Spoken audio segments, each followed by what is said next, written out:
So we are at the so-called Södra Viken in Ekenäs, where our family, the Ranckens, had a place for the boat that we used to go out in the archipelago. And my name is Romi Rancken, and I'm looking at a picture now from about 1968, where me and my sister are sitting in the boat, which was just bought and had arrived at the harbor. It's very early in the spring, and we are waiting for the summer to come.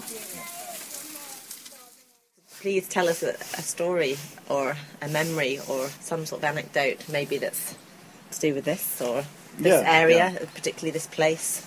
Yes, actually, this I heard just about years ago from my father, that it was quite a problem of getting permission to buy the boat, because the boat was not for sale. Actually, it was made for harbor work in the Turku harbor. That's why it's so sturdy and well designed and built. So he really had to quarrel with one of the harbor officials to get the permission to buy that boat. It came very early in the spring. Why in this picture, you can see even the snow. Ice is still here.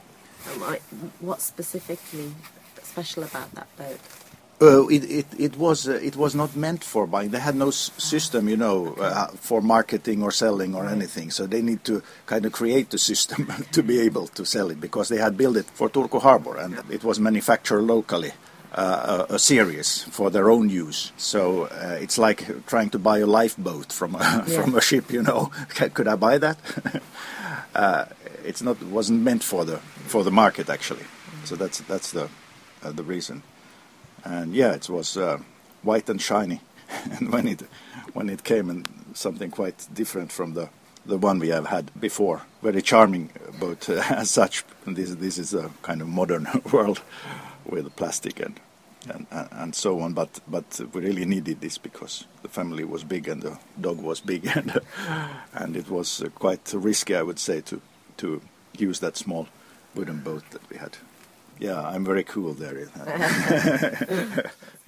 Also, I have a strong memory of the small oak. You see, always been interested in trees. Yes, so you see the small oak, which isn't that small anymore, but it has been cut. So it's so 50 years ago it was there, but it was very very small. Now they have for it not to grow too big, they have been cutting it. That was at the end of the wall. So I was walking along the shore, where there's a concrete wall, and I was walking on top of that wall